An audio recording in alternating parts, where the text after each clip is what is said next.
Cameroun, Bantou, Africa, Bantou, to the world, Bantou.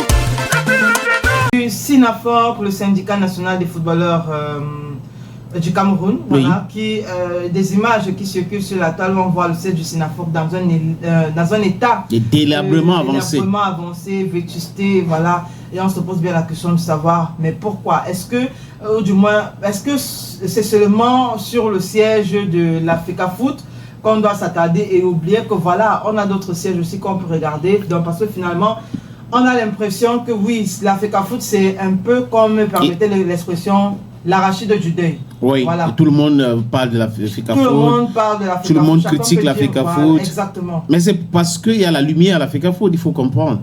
Même si Eto'o n'est plus à l'Africa Foot, on va toujours parler de lui. Hein. Il ne faut pas qu'il s'inquiète. Il ne doit pas s'inquiéter. On va parler de lui. Parce que quand tu parles de lui, tu as la visibilité. Donc les gens vont toujours, Eto'o, bon, on a vu ce qu'il a fait, mais l'autre avait fait ça. Vous voyez que Eto'o, c'est toujours lui. Eto'o avait pas appelé, donc c'est toujours comme ça. Et depuis qu'il est devenu une star mondiale, on parle que de lui. Hein. Même quand il n'était pas à l'Africa Foot, on parlait que de lui.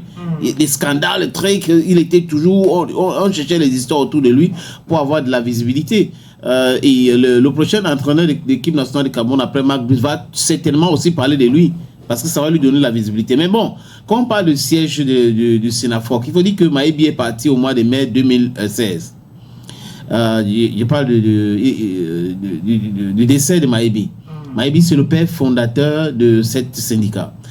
Et quand Maïbi part, c'est lui qui avait construit le siège. C'était à ça là-bas.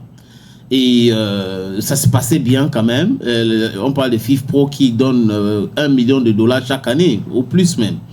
Et on se pose la question, on ne voit pas les actions du SINAFOC sur le terrain. Donc déjà, SINAFOC accompagne les joueurs avec le soutien financier ou toute autre chose. Non, on ne voit pas. Et le siège encore, on a abandonné. On a abandonné pour parler de toute autre chose. Que se passe-t-il? Ndjita a créé un conflit entre lui et Metomo. Après, entre lui et Metomo, parce que c'est entre les mains des deux que Maïbi avait laissé le SINAFOC. Oui, Ndjita comme président et Metomo comme vice-président.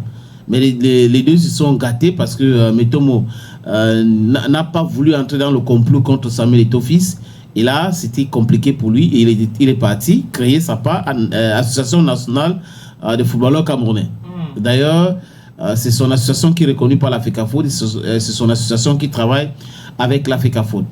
L'argent de FIFPro, les subventions que reçoivent Ndjita part au point où on ne peut pas mettre une couche de peinture au siège de la SINAFOC, au siège du SINAFOC, quoi c'est ça, au siège du SINAFOC.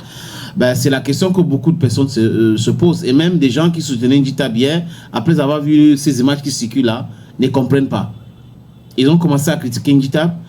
Dans l'instant Betam, hein. C'est comme ça qu'on dit, non? Exactement. Dans l'instant Betam. Rira bien qui rira le dernier. Ah, reprends ça. C'est parce que le français là est trop technique et c'est trop scientifique.